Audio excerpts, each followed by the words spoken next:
Šiandien laidoje Auksarankiai matysite kasdienišką situaciją per padidinamąjį stiklą, spąstai nesąžiningiems meistrams, viena statistinė namų šeimininkė, viena sugedusi skalbyklė, būrys meistrų profesionalų ir detektyvinė jos remonto istorija. Tikri spąstai tikriems auksarankiams.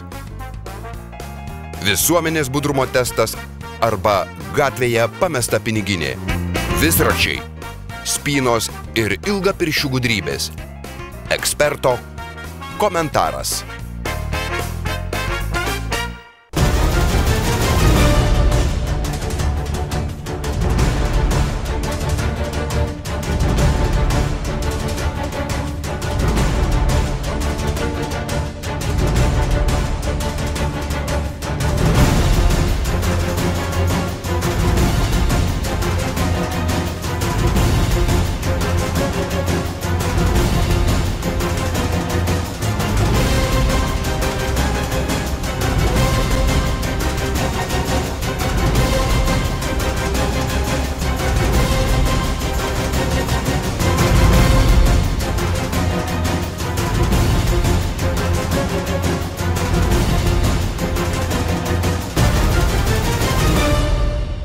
Kai kurių asmenų balsas ir išvaizda pakeisti, norint apsaugoti jų privatumą ir tapatybę. Praėjusią savaitę vykdėme žurnalistinį tyrimą automobilių turguje. Mėginome išsiaiškinti, kokia reali automobilių būklė ir kokiais būdais galima nustatyti tikrąjį automobilio stovį. Šį kartą siūlome kiek kitokią. Dailiosios lyties atstovėms subalansuota istorija. Standartinis daugiabutis, kuriame gyvena statistinė moteris. Namuose tikrai yra buitinės technikos, šaldytuvas, televizorius ar skalbimo mašina. Deja, technika kartais genda ir ją taisyti paprastai kviečiame meistrus. Jums ko gero teko girdėti įvairiausių istorijų susijusių su meistrais. Šįkart būtent skalbimo mašinų remonto meistrams surengsime testą. Mums talkins šios srities profesionalas, kuris apžiūrės naują skalbyklę ir jai tiesiog nuims variklio diržą. Sutartu laiku atlikti remonto turėtų atvykti 4 meistrai. O štai ir pirmasis. Labą dieną. Prašom. Žinot, nežinau, kas čia yra. Vanduo tik tai, visą laiką arba į vonę, ar čia ir tik tai, kad ne į sieną, tik čia jau taip ir liktų. Va. Visai nerima vandens, ar kažkas? Nu, net nežinau, čia norėjau ir tyla. Kas čia yra, Dievas žino. Kaip taisyklė, dažniausiai gedimai būna iššaukti neteisingo naudojimuose. Tiesiog nepatikrinami rūbai prieš sudedant į skalbyklę, perkraunama skalbyklę arba nesukamas vanduo prieš ją paleidžiant.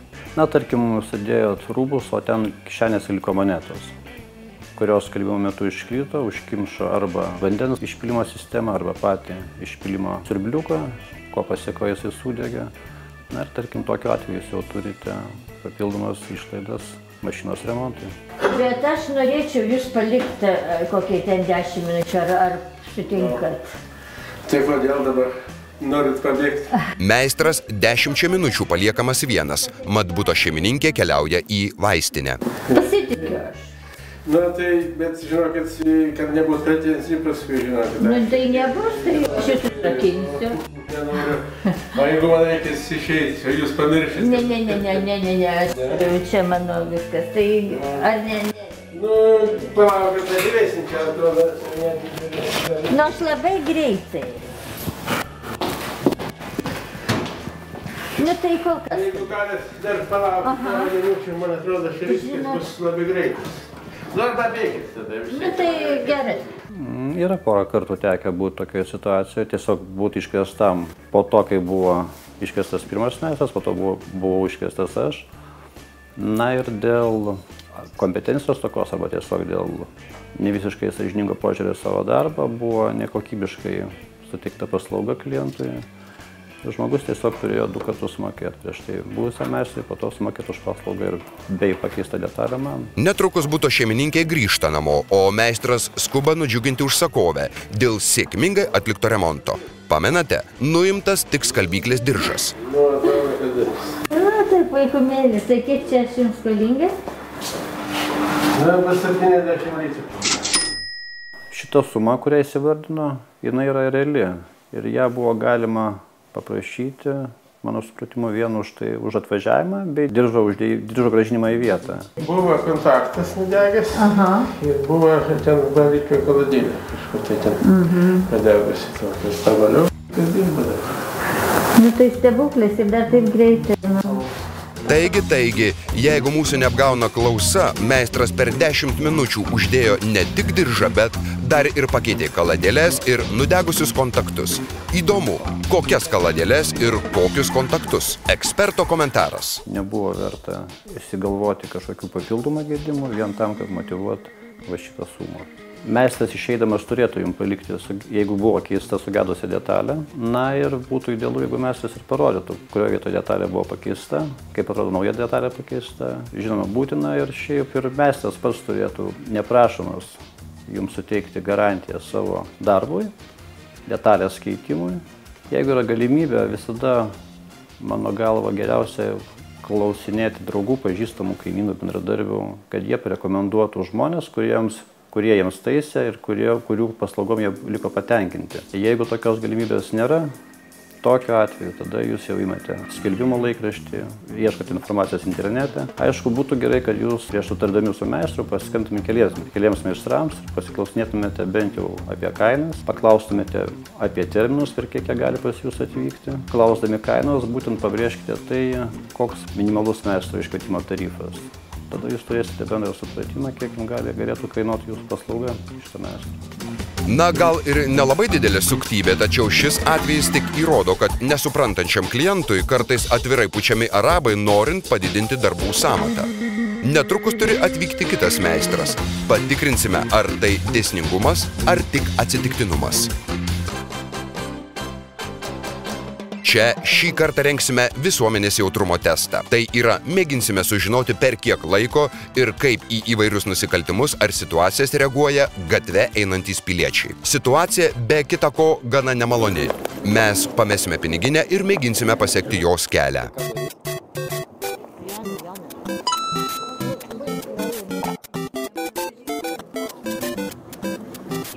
Labą dieną. Neradot piniginės kartais? Radom jūsų. Jau.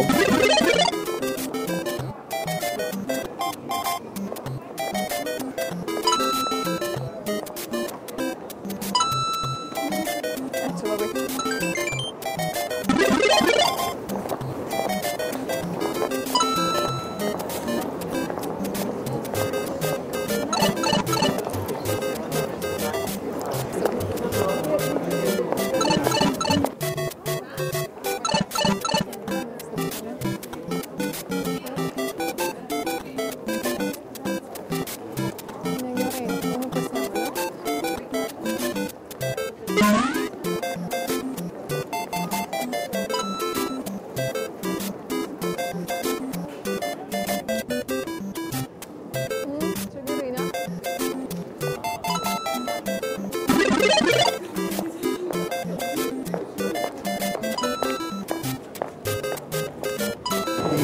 O, mano, ačiū.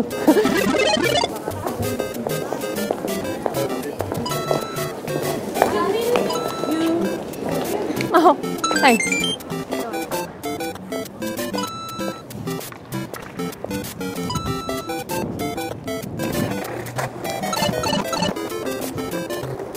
Sakykit, o neradot piniginės raudonos? Radot? Aš nieko nepaėmė. Nepaėmėt? Ačiū Jums labai. Pasirodo, Vilniaus senamiestyje bei centre galite jaustis gana saugiai. Didelė tikimybė, kad pamestą piniginę jums grąžins tuoj pat. Netrukus laidoje Auksarankiai. Spąstai nesąžiningiems meistrams. Gatvėje pamesta piniginė, visrakčiai, spynos ir ilgapirščių gudrybės.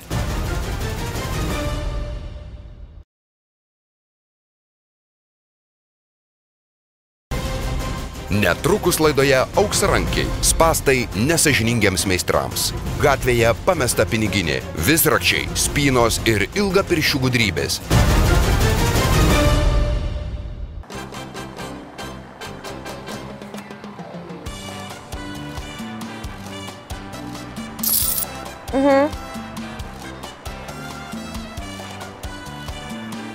Dar būtų labai gerai žinoti, kas šiuo metu vyksta.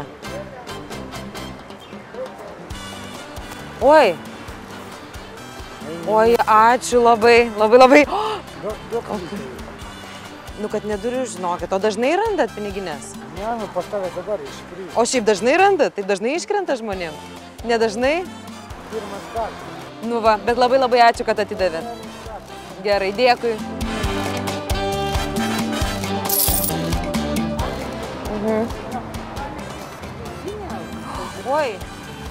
Oi, ačiū labai, ponė.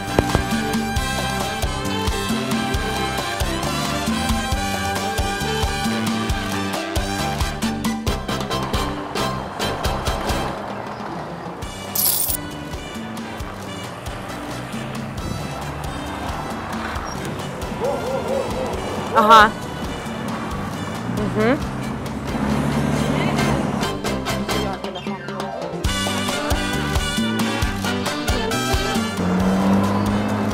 Klausykit, kiek mes šauksim. Palietės.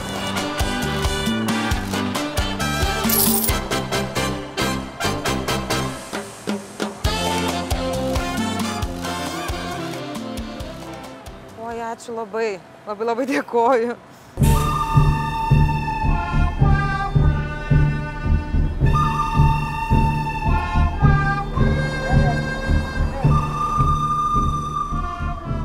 Oi, tai ačiū labai, ponas.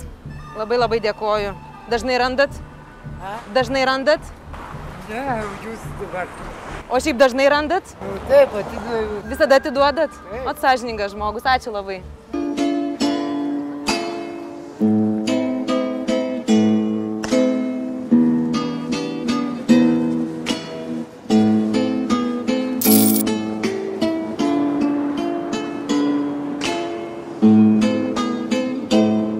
Kaip matote, mestą jauką akimirksniu pastebėjo dvi praeivės.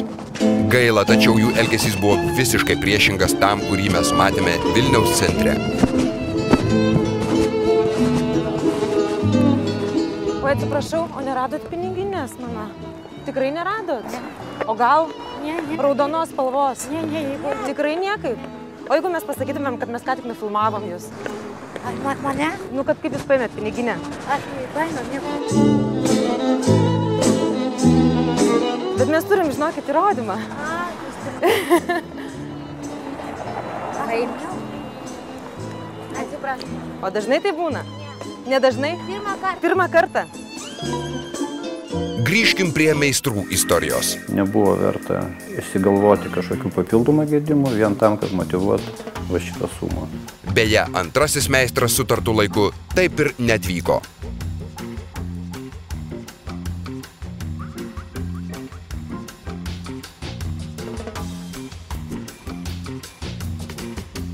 Ji nedirba. Nežinau, kas čia retai čia būnu šitą visą. Žodžiu, vanduo ten va bėga. Ir tiesiog, nežinau, čia norėjau.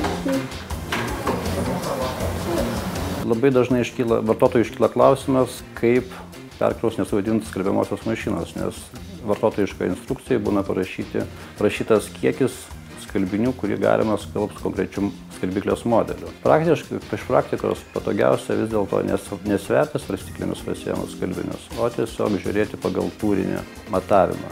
Medvilnės galima krauti pilną skalbyklę, sintetikos mišrių skalbinių 2/3 būgno apimties, na, o vilnos 1/3.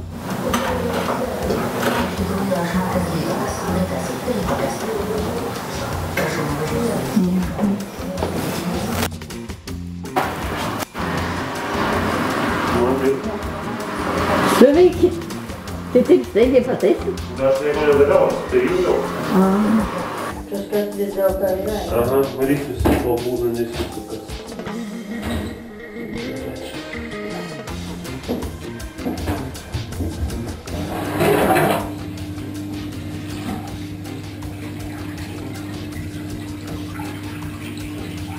Jeigu lygintume meistrus dirbančius pagal verslo liudijimą ir meistrus, kurie dirba įmonėse, aišku, kainos žemesnės tos žmonės, kurie dirba pagal verslo liudijimą, Tačiau gal kažkiek truputį yra daugiau garantijų pas meistrus, kurie dirba įmonėse, nes ten tada jau atsako ne pats meistras, bet atsako įmonės savininkas. O kodėl kriauklė išpėlat, o ne kanalizacija?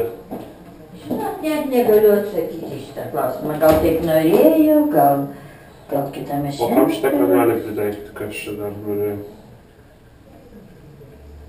Įdomi vieta. Gal čia buvo, gal čia kokie pakeitimai.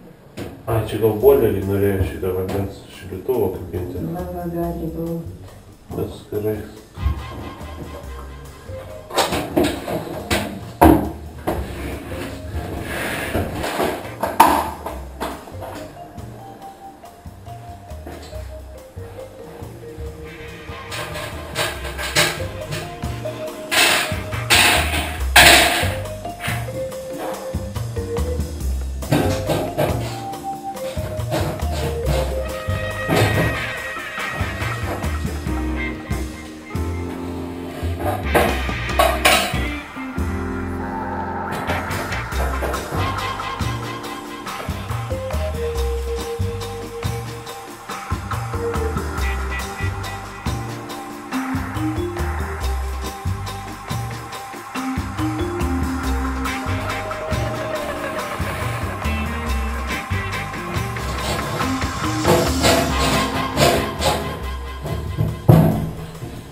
Kiek čia skolinga mūsų? 105.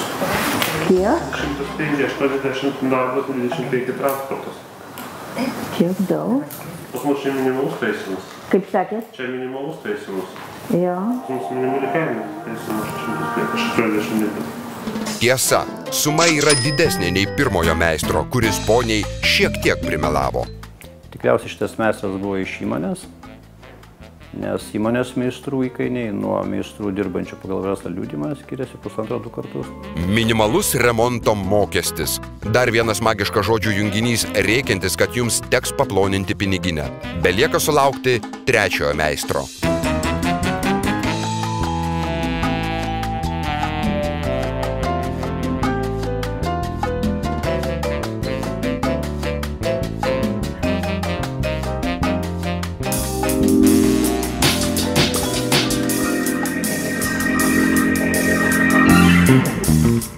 Šiandien laidoje paliesime jautrią temą – spynas.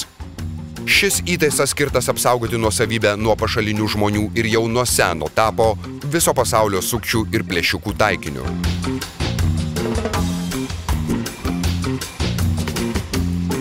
Dažniausiai būtent per spynas patenkama į butus, automobilius ar prieinama prie kitos nuosavybės.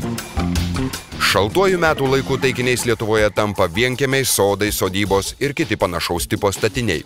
Nusikaltėliai tiesiog išspiria arba sulaužo duris.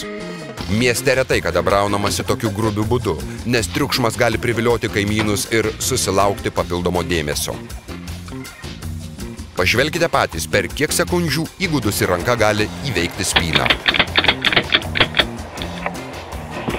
Laidos eksperto komentaras.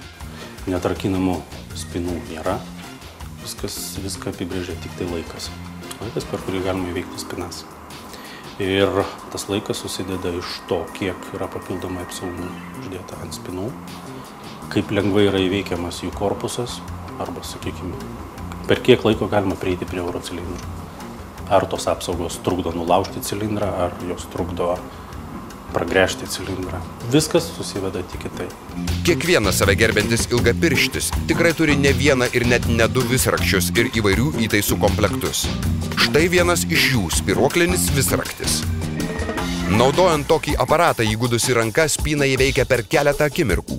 O tokių aparatų yra ir elektrinių, nes ilgapirščiai taip pat ruošiasi ir planuoja savo juodus darbelius, ginkluojasi naujausią techniką ir kasdien lavina savo įgūdžius. Kai kuriuose sluoksniuose kalbama, kad ir naujausią spyną ilgapirščiai netrukus įsigyja, išsiaiškina jo silpnasias vietas ir jau po 2 savaičių jie jau turi reikiamus įnagius joms įveikti.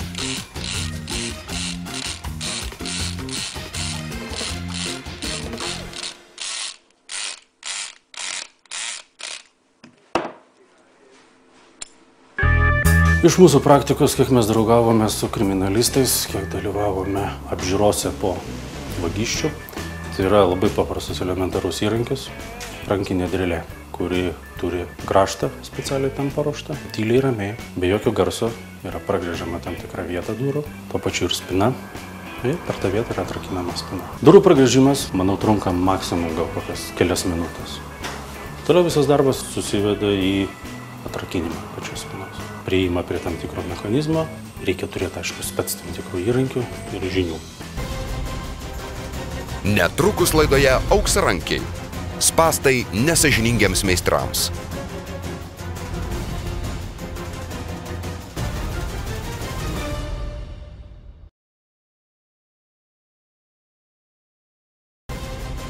Netrukus laidoje Auksarankiai. Spąstai nesąžiningiems meistrams.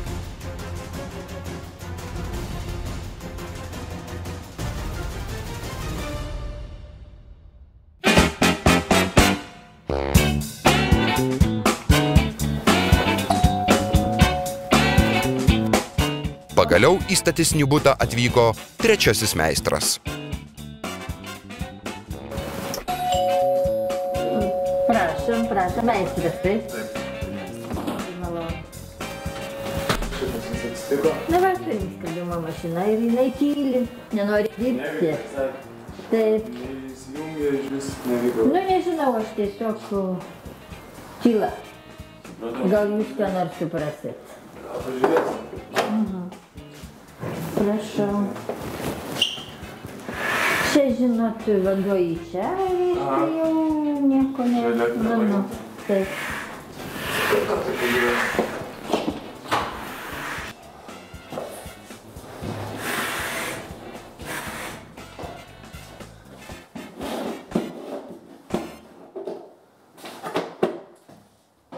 Patarčiau klientam įsikvietus meistrą savo dienotvarkę susitvarkyti taip, kad meistro iškvietimo metu nereikėtų palikti jo vieno bute. Ir tuo būdu jūs išvengsite tiesiog nemalonumų arba kažkokių tai konfliktinių situacijų, galinčių pasitaikyti. Palikime jį vieną ir pažiūrėkime, kas bus.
galima jį suprasti, nuo to meistras buvo labai alkanas. Mano praktikoje yra buvusi panaši situacija, kada tiesiog padarius remontą, atlikus remontą, klientė pasigėdo auksinės grandinėlės. Jinai nepuolė tiesiai kaltinti mūsų, kad mes ją paėmėm, tačiau jinai motivavo tuo, kad iki mūsų atėjimo jinai buvo, o mes, kadangi ruošėmės išeidinėti, jos buvusioje vietoje jinai neranda. Mes, aišku, jai padėjom ieškoti, galvojom, gal jinai užkrito, gal kažkokiais būdais jinai pakeitė savo buvimo vietą, tačiau jos mes neaptikom. Ir kadangi reikalas vyko vakare, kad sutaupyti laiko bei neaštrint konflikto, mes tiesiog pasiūlėme iškviesti policiją, kuri galėtų tiesiog konstatuoti faktą, kad mes grandinėlėse nesam paėmę. Bet jinai atsisakė tai daryti, tiesiog motyvuodama to, kad jinai mumis pasitikė ir jokių pretenzijų mums neturi. Po to praėjus savaitę laiko, jinai mums paskambino, paaiškėjo, kad grandinėlė tiesiog buvo pasiskolinusi jos giminaitė, kuri paskui ją grąžino. Na, ir jinai tiesiog, kaip ir norėdama išpirkti savo, gal nekaltę, gal tiesiog, kad neliktų prastesni prisiminimai apie šitą mūsų vizitą, būtent šitą visą mūsų darbą jos bute, jinai mums pasiūlė lauktuvių, važiuojant pro šalį užvažiuoti ir tiesiog pas ją pasimti, ko mes mielai pasinaudojam.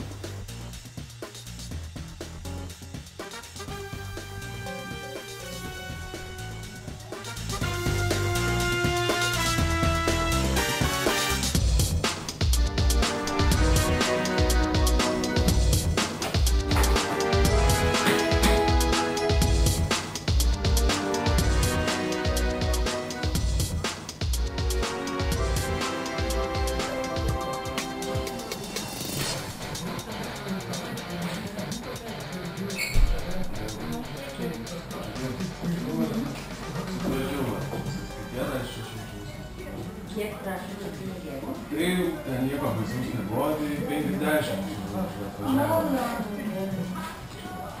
Kiekvieną čia garantinis.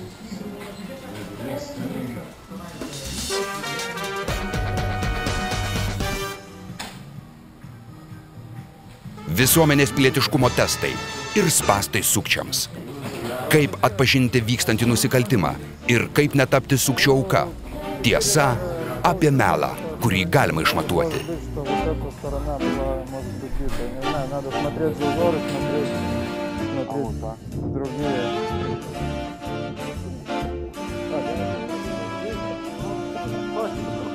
Там начало было, было, да? В этом аппарате за 5 евро.